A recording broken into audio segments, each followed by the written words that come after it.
اور اس سے اگر ایسا کسی نے کیا ہے، لڑکے نے یا لڑکی نے، یہ سب سے بڑا جو مصیبت ہے وہ یہ ہے انٹرنیٹ پہ ایسی چیزیں دیکھنا۔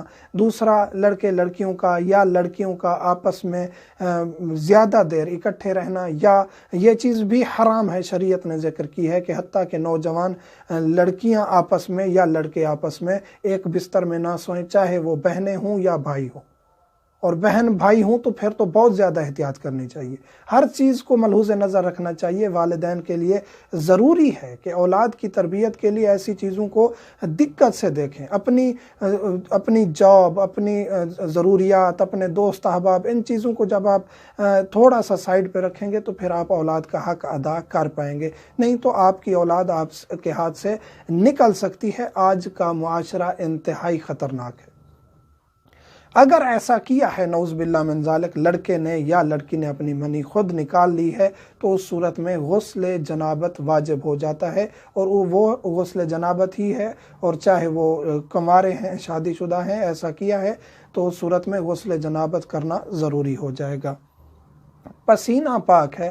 بعض علماء کہتے ہیں کہ پسینہ نجس ہے، لیکن اکثر علماء کے نزدیک پسینہ پاک ہے، لیکن اجتناب کرنا چاہیے۔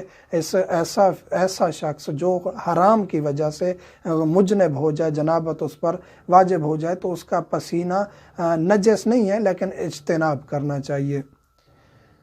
اس کا معاشرے میں ابدی نقصان ہے۔ یہ وہ فعل ہیں جس کا ایک تو گناہ ہے، حرام ہے، گناہ کبیرہ ہے، سزا ہے، لعنت ہے، اللہ نے لعنت کی ہے، لیکن اس کے نقصانات معاشرے میں بھی بہت زیادہ ہیں۔ پہلا یہ ہے کہ جسمانی کمزوری، ڈاکٹرز بھی اس کی تحقیق کر چکے ہیں کہ جو ایسا کرتا ہے اس کا جسم کمزور ہو جاتا ہے، فزیکلی وہ بہت کمزور ہو جاتا ہے۔ تو ایسا کرنے سے، یعنی کہ حتیٰ کہ یہ کہا گیا کہ ایک دفعہ میاں بیوی مباشرت کرتے ہیں، اگر اس کے مقابلے میں ایک شخص خود اپنی منی نکالتا ہے، استمناء کرتا ہے، تو وہ 10 دفعہ مباشرت کرنے سے بھی زیادہ خطرناک ہے۔ تو جو مباشرت ہے، ایک شرعی طریقہ ہے میاں بیوی کا، اس سے انسان کمزور نہیں ہوتا، اس سے انسان کی طاقت مزید بڑھتی ہے۔ یہ ایک قدرتی طور پہ ایک فعل ہے، ظاہری طور پہ کمزوری ہوتی ہے، لیکن اللہ اس کو مزید طاقت عطا کرتا ہے۔ اسی طرح ازدواجی زندگی متاثر ہوتی ہے۔ کافی ایسے روزانہ کے مسائل سننے پڑتے ہیں مومنین کے، مومنات کے، کہ ازدواجی زندگی خراب ہو گئی ہے۔ بعض اوقات مرد جو ہے شادی کے کچھ عرصہ کے بعد اس قابل نہیں رہتے کہ وہ اپنی زوجہ کو مطمئن کر سکیں فزیکلی طور پہ۔ بعض اوقات خواتین کمزور ہو جاتی ہیں، بیماری ہو گئی ہے وہ الگ بات ہے، ہم یہ نہیں کہہ رہے کہ جو بھی کمزور ہے یا اس قابل نہیں ہے اس نے خدا نخواستہ ایسا فعل شادی سے پہلے انجام دیا ہے، بلیم کرنا بھی جائز نہیں ہے۔ لیکن اس کے نقصانات یہ ہیں، واضح ترین نقصان یہ ہے کہ پھر شادی کے بعد کچھ عرصے کے بعد چاہے وہ مرد ہو یا عورت، اس کی حس اور اس کی حساسیت اور اس کے جذبات ختم ہونا شروع ہو جاتے ہیں، اور وقت سے پہلے وہ نقصان کی طرف چلا جاتا ہے۔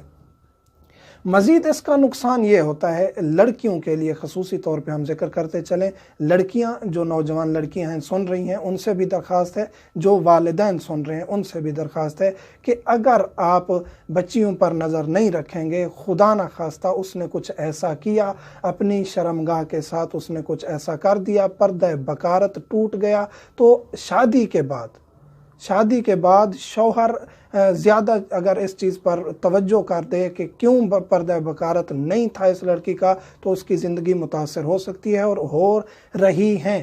پھر ہم ان کو مطمئن کرتے ہیں کہ ضروری نہیں ہے لڑکی نے خدا نخواستہ کوئی برا فعل انجام دیا ہو یا اپنے ساتھ کچھ ایسا کیا ہو۔